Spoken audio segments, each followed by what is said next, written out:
Welcome to Hajas classes. എല്ലാവർക്കും ഹാജാസ് ക്ലാസ്സസിൻ്റെ മെം സീരീസിലേക്ക് സ്വാഗതം. അപ്പോൾ ഇന്ന് മുതൽ നമ്മൾ പുതിയ ഒരു വിഷയത്തിലേക്ക് കടക്കുകയാണ്, ഒരു ടോപ്പിക്കിലേക്ക് കടക്കുകയാണ്. ലിംഗം എന്നുള്ളതാണ് നമ്മുടെ ടോപ്പിക്. Okay, gender.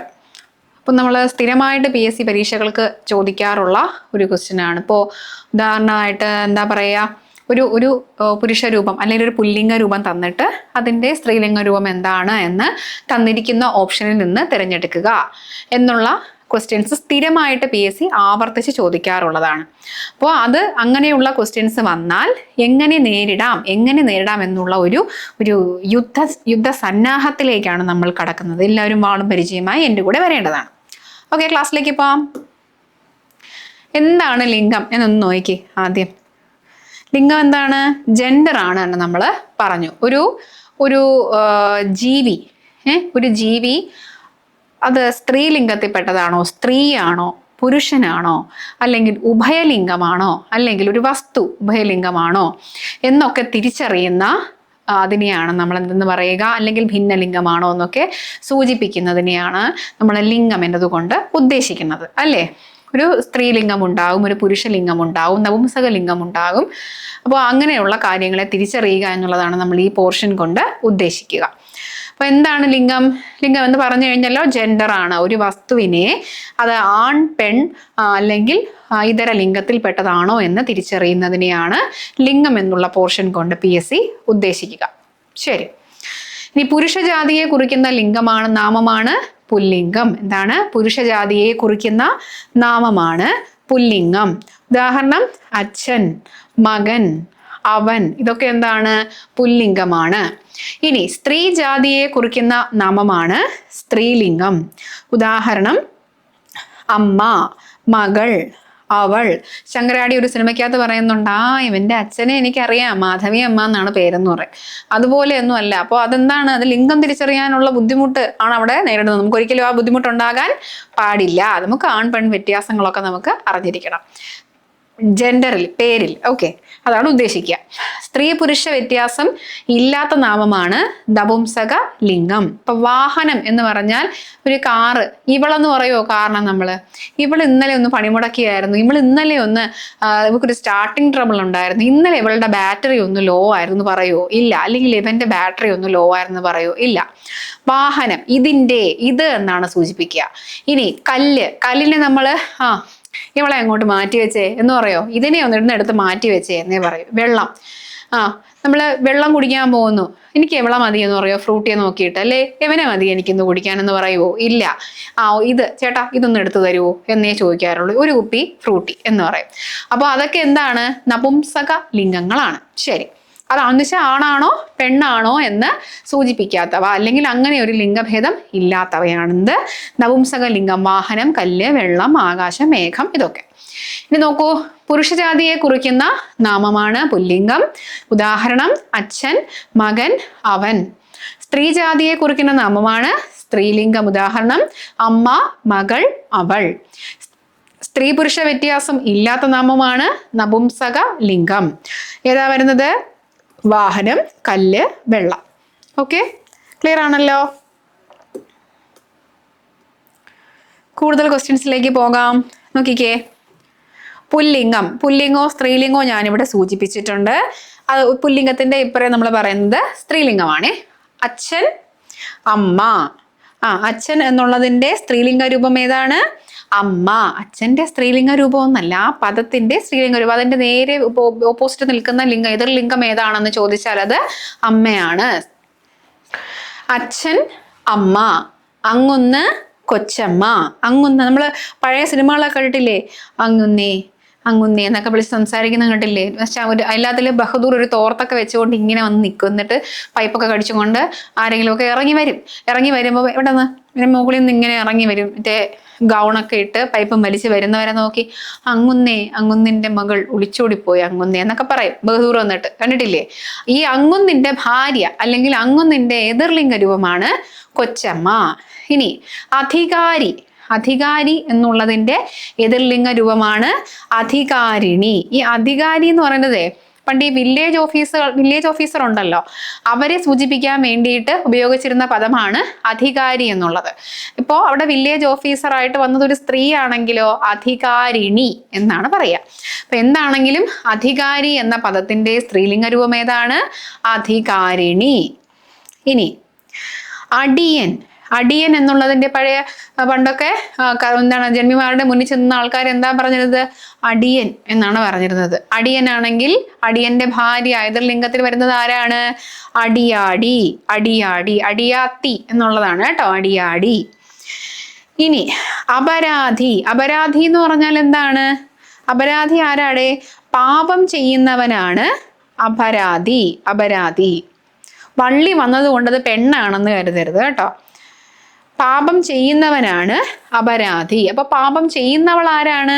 അവളാണ് അപരാധിനി. എന്താണ്? അപരാധിനി. ഇനി ആങ്ങള. ആങ്ങള എന്നുള്ളതിന്റെ സ്ത്രീലിംഗ രൂപമാണ് പെങ്ങൾ. അപ്പൊ ഒന്നുകൂടെ നോക്കിക്കേ. അച്ഛൻ, അമ്മ, അങ്ങുന്ന്, കൊച്ചമ്മ, അധികാരി, അധികാരിണി, അടിയൻ, അടിയാടി, അപരാധി. എന്താണ്? അപരാധി ആരാണ്? പാപം ചെയ്യുന്നവനാണ്. അവന്റെ സ്ത്രീലിംഗ രൂപമാണ് അപരാധിനി. ആങ്ങള, പെങ്ങൾ. അടുത്തത് നോക്കൂ, ഇടയൻ. ഇടയൻ ആരാണ്? ഇടയൻ ആരാണ്? ആട് മേയ്ക്കുന്നവനാണ് ഇടയൻ. അപ്പോൾ ആട് മേയ്ക്കാൻ പോയത് ഒരു പെങ്കൊച്ചാണെങ്കിലോ അവളെ എന്തെന്ന് പറയും? ഇടയത്തി എന്ന് പറയും. ഇടയത്തി പെൺകൊടി. കേട്ടിട്ടില്ലേ? ഇനി ഇന്ദ്രൻ. ഇന്ദ്രൻ ആരാണ്? ദേവന്മാരുടെയൊക്കെ മറ്റേ രാജാവായിട്ട് വിലസുന്ന ആളാണ് ഇന്ദ്രൻ എന്ന് പറയുന്നത്. അപ്പോൾ ഈ ഇന്ദ്രൻ ആരാണെന്ന്, ഇന്ദ്രന്റെ ഭാര്യയാണ് ഇന്ദിരാണി അല്ല കേട്ടോ, ഇന്ദ്രാണിയാണ്. ചെറിയൊരു മിസ്റ്റേക്ക് വന്നിട്ടുണ്ട് അവിടെ. ഇന്ദ്രാണി എന്നാണ്. ഇന്ദ്രാണി. ഇന്ദ്രാണി ആരാന്ന് ചോദിച്ചാൽ ഇന്ദ്രന്റെ ഭാര്യയാണ്. പിന്നെ വേറൊരു പോസ്റ്റും കൂടി ഉണ്ട് പുള്ളിക്കാരത്തിക്ക്. അസുരനായിട്ടുള്ള പുലോമന്റെ മകളാണ് കേട്ടോ. പുലോമൻ ഒരു പ്രീവിയസ് ആണ്, അതുകൊണ്ടാണ് ഞാനിവിടെ പറയുന്നത്. പുലോമന്റെ മകളാണ്. പുലോമന്റെ മകളുടെ പേര് ഇന്ദ്രാണി എന്നാണ്. അപ്പൊ ഇന്ദ്രൻ, ഇന്ദ്രാണി ഇന്ദ്രന്റെ ഭാര്യയാണ്. പിന്നെ അസുരനായ പുലോമന്റെ മകളുമാണ്. ഇനി ഈശ്വരൻ. ഈശ്വരൻ എന്നുള്ളതിന്റെ എതിർലിംഗ രൂപമാണ് ഏത്? ഈശ്വരി. ഇവിടുത്തെ ഈശ്വരൻ ആരാണ്? ശിവനാണ്. ശിവൻ. ഈശ്വരി ആരാണ്? പാർവതിയാണ് കേട്ടോ, പാർവതി. ഇനി ഏകാകി. ഏകാകി എന്ന് പറഞ്ഞാൽ എന്താ അതിന്റെ അർത്ഥം? ഒറ്റയ്ക്കുള്ളവൻ എന്നാണ് അർത്ഥം കേട്ടോ. ഏകാകി എന്ന് പറഞ്ഞാൽ ഒറ്റയ്ക്കുള്ളവൻ. അപ്പൊ ഏവളെങ്കിലും ഒറ്റയ്ക്കിരുന്നാലോ? അവളാണോ ഒറ്റയ്ക്കെങ്കിലോ? അവൾ ഏകാകിനി. അപ്പോൾ ഏകാകി, ഒറ്റയ്ക്കുള്ളവൻ. അതിന്റെ എതിർലിംഗ രൂപം ഏതാണ്? സ്ത്രീലിംഗം ഏതാണ്? ഏകാകിനി. ഇനി കർത്താവ്. കർത്താവ് എന്നുള്ളതിന്റെ സ്ത്രീലിംഗ രൂപം കർത്തൃ എന്നാണ്. ആരാണ് കർത്താവ്? പ്രവൃത്തി നിർവഹിക്കുന്നവൻ ആരോ? പ്രവൃത്തി നിർവഹിക്കുന്നവൻ. നിർവഹിക്കുന്നവൻ ആരോ? നിർവഹിക്കുന്നത് ആരോ അയാൾ. അങ്ങനെയാണ്. പ്രവൃത്തി നിർവഹിക്കുന്നത് ആരോ അയാളാണ് കർത്താവ്. അതിന്റെ സ്ത്രീലിംഗ രൂപമാണ് കർത്തൃ. ഇനി കൈമൾ. കൈമൾ എന്ന് പറയുന്നതിന്റെ സ്ത്രീലിംഗ രൂപം ഏതാണ്? കൈമൾ എന്ന് പറഞ്ഞാൽ അതിന്റെ കുഞ്ഞമ്മ എന്നാണ് അതിന്റെ സ്ത്രീലിംഗ രൂപം. ഇനി കൈമൾ ആരായിരുന്നു എന്ന് ചോദിച്ചാൽ പഴയ നായർ നാടുവാഴികൾ ഉണ്ടല്ലോ, അവരെ വിളിച്ചിരുന്ന പേരാണ് കൈമൾ. നായർ നാടുവാഴികൾക്ക് നൽകിയിരുന്ന സ്ഥാനപ്പേരാണ്.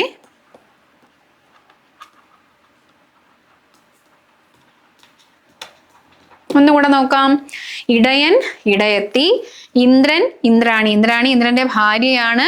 അസുരനായ പുലോമന്റെ മകളുമാണ്. ഈശ്വരൻ അതായത് ശിവൻ. ഈശ്വരന്റെ സ്ത്രീലിംഗ രൂപം ഈശ്വരി. ഈശ്വരി ആരാണ്? പാർവതി. ഇനി ഏകാകി, ഏകാകിനി. ഏകാകി എന്ന് പറഞ്ഞാൽ ഒറ്റയ്ക്കുള്ളവനാണ്. ഏകാകി എന്ന് കേട്ടിട്ടത് സ്ത്രീലിംഗ രൂപമാണ്, തെറ്റിദ്ധരിക്കരുത്. അതിന്റെ സ്ത്രീലിംഗം ഏതാണ്? ഏകാകിനി. ഒറ്റയ്ക്കുള്ളവൻ എന്നാണ് ഏകാകി. ഒറ്റയ്ക്കിരിക്കുന്നവൾ ഏകാകിനി. ഇനി കർത്താവ് എന്ന് പറഞ്ഞാൽ പ്രവൃത്തി നിർവഹിക്കുന്നത് ആരോ ഒരാൾ, അയാളാണ് ആര്? കർത്താവ്. ഇനി പ്രവൃത്തി നിർവഹിക്കുന്നവളാണെങ്കിലോ അവൾ കർത്തൃയാണ്. കർത്തൃ. അപ്പൊ കർത്താവ്, കർത്തൃ. കൈമൾ, കുഞ്ഞമ്മ. കൈമൾ എന്ന് പറഞ്ഞാൽ ആരായിരുന്നു? നായർ നാടുവാഴികൾക്ക് നൽകിയിരുന്ന സ്ഥാനപ്പേരാണ് കൈമൾ എന്നുള്ളത്. അടുത്തത് കവി. കവി എന്നുള്ളതിന്റെ സ്ത്രീലിംഗ രൂപം എന്താണ്? കവയത്രി. എന്താണ്? കവിയത്രി അല്ല കേട്ടോ, കവയത്രി എന്നുള്ളതാണ് സ്ത്രീലിംഗ രൂപം. ഇനി കണിയാൻ. കണിയാൻ ആരാണിടെ? കണിയാൻ ആരാന്നറിയാമോ? ജ്യോതിഷം, വൈദ്യം. ജ്യോതിഷം എങ്ങനെയാണേ? ജ്യോതിഷം, വൈദ്യം എന്നിവ കുലത്തൊഴിലായി സ്വീകരിച്ചയാളാണ്.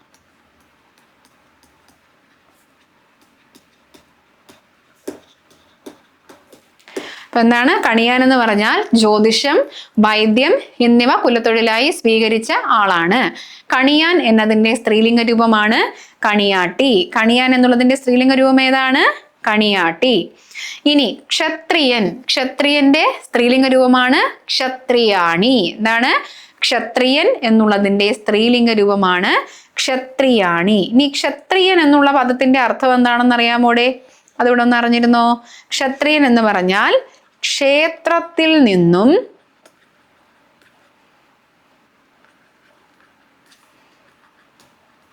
ത്രാണം ചെയ്യുന്നവൻ ആണ് ക്ഷത്രിയൻ.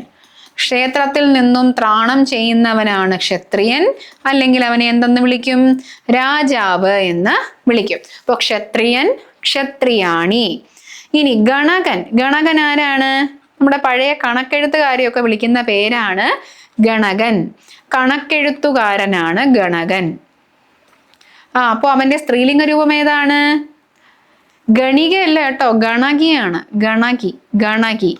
ഗണിക എന്ന് പറഞ്ഞാൽ വേശ്യാ സ്ത്രീയാണ് ഗണിക എന്ന് പറയാ കേട്ടോ. ഗണകി, ഗണകിയാണ്. അപ്പൊ ആ വ്യത്യാസം നിങ്ങളൊന്ന് അറിഞ്ഞിരുന്നോ? ഗണകി എന്ന് പറഞ്ഞാൽ, ഗണിക എന്ന് പറഞ്ഞാൽ വേശ്യാസ്ത്രീ. ഗണകി എന്ന് പറഞ്ഞാൽ കണക്കെഴുത്തുകാരി. അപ്പോൾ രണ്ടും തമ്മിൽ എന്ത് വ്യത്യാസം ഉണ്ടെന്നൊന്ന് ഓർത്ത് നോക്കിക്കേ. ഇനി ഗൃഹി. ഗൃഹി ആരാണ്? ഗൃഹമുള്ളവനാണ് ഗൃഹി. ആരാണ്? ഗൃഹമുള്ളവൻ ആണ് ഗൃഹി. അല്ലെങ്കിൽ ഗൃഹസ്ഥനാണ് ആര്? ഗൃഹി. അപ്പോൾ അവന്റെ സ്ത്രീലിംഗ രൂപം എന്താണ്? ഗൃഹിയുടെ ഗൃഹിണി. ഈ ഗൃഹി കണ്ടിട്ട് നിങ്ങളത് പെൺരൂപമാണ്, സ്ത്രീരൂപമാണെന്ന് കരുതരുത്. ഗൃഹി എന്താണ്? ഗൃഹമുള്ളവനാണ്. അവന്റെ സ്ത്രീലിംഗ രൂപം ഏതാണ്? ഗൃഹിണി. ഇനി ഇതുപോലെ നമ്മൾ സമാനമായിട്ട് വേറൊരു വാക്ക് കൂടി ഒന്ന് അറിഞ്ഞിരിക്കുക. ഗ്രാഹി. ഗ്രാഹി എന്ന് പറഞ്ഞാൽ സ്വീകരിക്കുന്നവൻ എന്നാണ് അർത്ഥം കേട്ടോ. അർത്ഥം സ്വീകരിക്കുന്നയാളിനെയാണ് ഗ്രാഹി എന്ന് പറയുക. സ്വീകരിക്കുന്ന അല്ലെങ്കിൽ പിടിക്കുന്ന, എന്തെങ്കിലും ഒരു വസ്തുവിനെ പിടിച്ചുകൊണ്ട് നിൽക്കുന്ന എന്നുള്ള അർത്ഥമാണ് ഗ്രാഹി. ഗ്രഹിക്കുക എന്ന് പറയില്ലേ? ഗ്രാഹി സ്വീകരിക്കുന്നയാളാണ് ഗ്രാഹി. ഓക്കെ. അപ്പൊ ഗൃഹി ഗൃഹമുള്ളവൻ, സ്ത്രീലിംഗ രൂപം ഗൃഹിണി. ഗ്രാഹി സ്വീകരിക്കുന്നയാൾ അല്ലെങ്കിൽ പിടിക്കുന്നയാൾ. ഇനി ഘാതകൻ. ഘാതകൻ ആരാണ്? കൊല്ലുന്നവനാണ് ഘാതകൻ. ആരാണ്? കൊല്ലുന്നവൻ അല്ലെങ്കിൽ ഹനിക്കുന്നവനാണ് ഘാതകൻ. അവന്റെ സ്ത്രീലിംഗ രൂപം ഏതാണിടെ? ഘാതകി. ശരി, ഒന്നുകൂടെ നോക്കിക്കോ. കവി, കവയിത്രി. കണിയാൻ, കണിയാട്ടി. കണിയാൻ എന്ന് പറഞ്ഞാൽ ജ്യോതിഷം, വൈദ്യം എന്നിവ കുലത്തൊഴിലായി സ്വീകരിച്ചയാളാണ് കണിയാൻ. ഇനി ക്ഷത്രിയൻ, ക്ഷത്രിയാണി. ക്ഷത്രിയൻ ആരാണ്? ക്ഷേത്രത്തിൽ നിന്നും ത്രാണം ചെയ്യുന്നവനാരോ അവൻ, രാജാവ്. ഗണകൻ, ഗണകി. ഗണിക അല്ല കേട്ടോ, ഗണകി. ഗണകൻ കണക്കെഴുത്തുകാരനാണ്. അപ്പൊ കണക്കെഴുത്തുകാരിയാണെങ്കിൽ ഗണകി. ഗണിക എന്ന് പറഞ്ഞാൽ വേശ്യാസ്ത്രീയാണ്. ഗൃഹി. ഗൃഹി എന്ന് പറഞ്ഞാൽ ഗൃഹമുള്ളവൻ അല്ലെങ്കിൽ ഗൃഹസ്ഥൻ. അവന്റെ സ്ത്രീലിംഗ രൂപം ഏതാണ്? ഗൃഹിണി. ഗൃഹി, ഗൃഹിണി. ഘാതകൻ, ഘാതകി. ഘാതകൻ എന്ന് പറഞ്ഞാൽ കൊല്ലുന്നവൻ. ഘാതകി എന്ന് പറഞ്ഞാൽ കൊല്ലുന്നവൾ. ഓക്കെ, ക്ലിയർ ആണല്ലോ. അടുത്തതിലേക്ക് പോവാം. നോക്ക്, ചാക്യാർ. ചാക്യാർ നമുക്കൊക്കെ അറിയാമല്ലോ. ചാക്യാർ എന്നുള്ളതിന്റെ സ്ത്രീലിംഗ രൂപമാണ് ഇല്ലൊടമ്മ. ചാക്യാർ എന്നതിന്റെ സ്ത്രീലിംഗ രൂപമാണ് ഇല്ലൊടമ്മ. ഇനി ചോരൻ. ചോരൻ എന്ന് പറഞ്ഞാൽ ചോനൻ പോലത്തെ ഒരു സാധനമല്ല.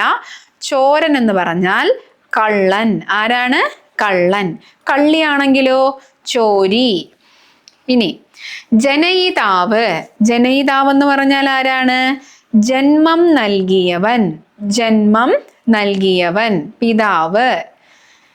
ജന്മം നൽകിയവൻ ആരാണ്? പിതാവ്. ജന്മം നൽകിയവൻ പിതാവ്. എന്നാൽ ജന്മം നൽകിയവൾ ആരാണ്? ജനയിത്രി, അമ്മ. ശരി, നോക്ക്. ജനയിതാവ് ജന്മം നൽകിയവനാണ്. അവന്റെ സ്ത്രീലിംഗ രൂപമാണ് ജനയിത്രി. ഇനി ജാമാതാവ്. ജാമാതാവ് എന്ന് പറഞ്ഞാൽ എന്താണ്? ജാമും കൊണ്ടുവരുന്ന മാതാവെന്നല്ല. ജാമാതാവ് എന്ന് പറഞ്ഞാൽ മകളുടെ ഭർത്താവ്. മകളുടെ ഭർത്താവ് അഥവാ മരുമകൻ. ജാമാതാവ് എന്ന് പറഞ്ഞാൽ മകളുടെ ഭർത്താവ് അഥവാ മരുമകൻ എന്നർത്ഥം. അപ്പോൾ മരുമകൻ എന്നുള്ളതിന്റെ സ്ത്രീലിംഗ രൂപം മരുമകളാണല്ലേ. അപ്പൊ സ്നുഷ. സ്നുഷ എന്ന് പറഞ്ഞാൽ മരുമകൾ. കൺഫ്യൂഷൻ ആവരുതേ. ജാമാതാവ് സ്നുഷ. ജാമാതാവ് എന്ന് പറഞ്ഞാൽ മരുമകൻ. ജാമാതാവിന്റെ ഓപ്പോസിറ്റ്, അതായത് മരുമകന്റെ ഓപ്പോസിറ്റ് മരുമകൾ. ഓപ്പോസിറ്റ് അല്ല, സ്ത്രീലിംഗ രൂപം മരുമകൾ. മരുമകൾ എന്നാണ് സ്നുഷ എന്ന വാക്കിനർത്ഥം. ജാമാതാവ് സ്നുഷ, മരുമകൻ, മരുമകൾ എന്നുള്ള അർത്ഥം. ഇനി തമ്പി. തമ്പിക്ക് 2-3 അർത്ഥങ്ങളുണ്ട്. അനുജൻ എന്ന് പറയുമല്ലേ. തമിഴ്നാട്ടിലൊക്കെ തമ്പി ആരാണ്? അനുജനാണ്. അല്ലെങ്കിൽ വേറൊരു വാദമുണ്ട്, രാജപത്നിയായ നായർ സ്ത്രീയുടെ സന്താനം. ഇപ്പോ ഏതെങ്കിലും ഒരു രാജാവ് ഒരു നായർ സ്ത്രീയെ വിവാഹം കഴിച്ചു, അതിലൊരു കുട്ടി ഉണ്ടാവുകയാണെങ്കിൽ ആ കുട്ടിയെ വിളിക്കുന്നത് എന്ത് പേരിലാണ്? സ്ഥാനപ്പേരിലാണ്. തമ്പി എന്നാണ്. വലിയ തമ്പി, കുഞ്ചു തമ്പി എന്നൊക്കെ കേട്ടിട്ടില്ലേ നിങ്ങള്? മാർത്താണ്ഡവർമ്മയുമായിട്ട് യുദ്ധത്തിലൊക്കെ ഏർപ്പെട്ടുകൊണ്ടിരുന്ന ആൾക്കാര് അധികാരത്തിന് വേണ്ടിയിട്ട്. അപ്പോൾ അതിന് കാരണം എന്താണ്? ഈ തമ്പിയൊക്കെ രാജാവിന് നായർ സ്ത്രീയിൽ ഉണ്ടായ സന്താനങ്ങളാണ് വലിയ തമ്പിയും കുഞ്ചു തമ്പിയും ഒക്കെ. അപ്പോൾ രാജാവ് ഒരു നായർ സ്ത്രീയെ വിവാഹം കഴിച്ച് അതിലുണ്ടാകുന്ന കുട്ടിയാണ് തമ്പി. അപ്പൊ തമ്പി എന്നുള്ളതിന്റെ ഇനി ആ ബന്ധത്തിൽ ഒരു പെൺകുട്ടിയാണ് ഉണ്ടായതെങ്കിൽ എന്ത് വിളിക്കും? തങ്കച്ചി എന്ന് വിളിക്കും. തമ്പിയുടെ സ്ത്രീലിംഗ രൂപമാണ് തങ്കച്ചി. ഇനി തരകൻ. തരകൻ ആരാന്നറിയാമോ? ഇങ്ങോട്ട് വാ, നമുക്ക് ഇവിടെ എഴുതാം തരകനെ പറ്റി. തരകൻ എന്ന് പറഞ്ഞാൽ കൊടുക്കൽ വാങ്ങലുകളിൽ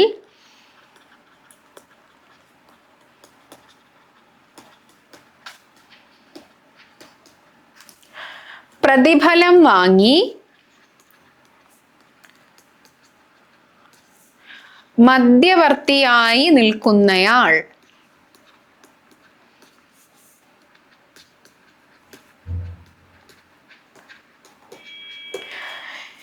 ഇയാള് നായർ ജാതിയിലെ ഒരു വിഭാഗത്തെയും ഇങ്ങനെ വിളിക്കാറുണ്ട് കേട്ടോ. നായർ ജാതിയിലെ ഒരു വിഭാഗമാണ് തരകൻ. KM തരകൻ എന്നൊക്കെ കേട്ടിട്ടില്ലേ? നായർ ജാതിയിലെ ഒരു വിഭാഗത്തെയും തരകൻ എന്ന് വിളിക്കാറുണ്ട്.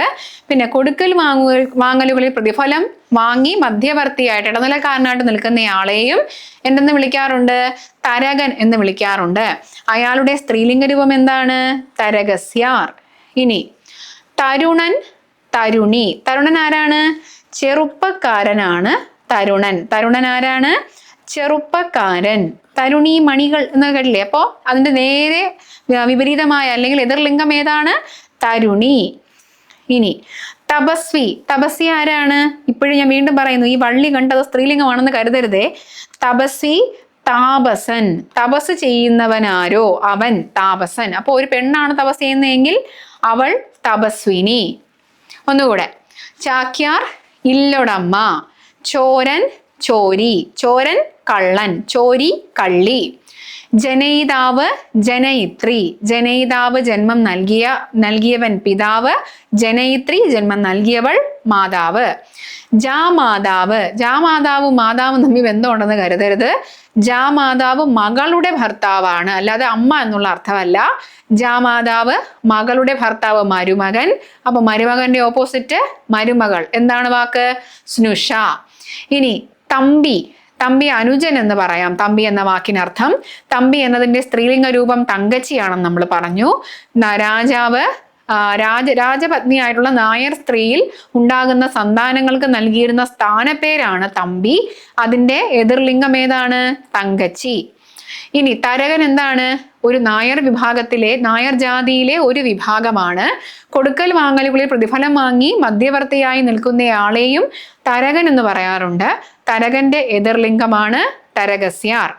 തരുണൻ, തരുണി. തരുണൻ എന്ന് പറഞ്ഞാൽ ചെറുപ്പക്കാരൻ, അതിന്റെ എതിർലിംഗമാണ് തരുണി. തപസ്വി എന്ന് പറഞ്ഞാൽ താപസൻ. തപസ് ചെയ്യുന്നവൻ ആരോ അവൻ. അതിന്റെ എതിർലിംഗമാണ് തപസ്വിനി. ഓക്കെ, ക്ലിയർ ആണല്ലോ? അപ്പോ നമ്മള് ലിംഗം എന്ന ഭാഗത്തിലെ എന്ന പോർഷനിലെ ആദ്യത്തെ ഭാഗം കണ്ടു കഴിഞ്ഞു. വളരെ ഈസിയാണ്, നിങ്ങൾക്ക് മനസ്സിലായി. വാക്കുകളൊക്കെ ചിലപ്പോൾ ചില വാക്കുകൾ മാത്രമേ അതിന്റെ നേരെ വിപരീത ചെറിയ വ്യത്യാസങ്ങളൊക്കെ വരുത്തി വരാത്തതായിട്ടുള്ളൂ.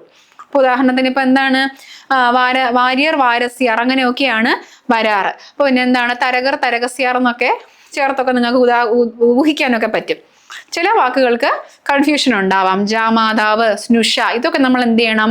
കാണാതെ പഠിക്കേണ്ടി വരും. അങ്ങനെയുള്ള സാഹചര്യങ്ങളിൽ അതിന്റെ അർത്ഥം മനസ്സിലാക്കി പഠിക്കുക. വളരെ സിമ്പിൾ ആയിട്ട് നമുക്കിത് പഠിച്ച് പോകാം. ഓക്കെ, അപ്പോൾ അടുത്ത ക്ലാസ്സിൽ ഇതിന്റെ അടുത്ത ഭാഗവുമായി കാണാം. അതുവരേക്കും ടാറ്റാ.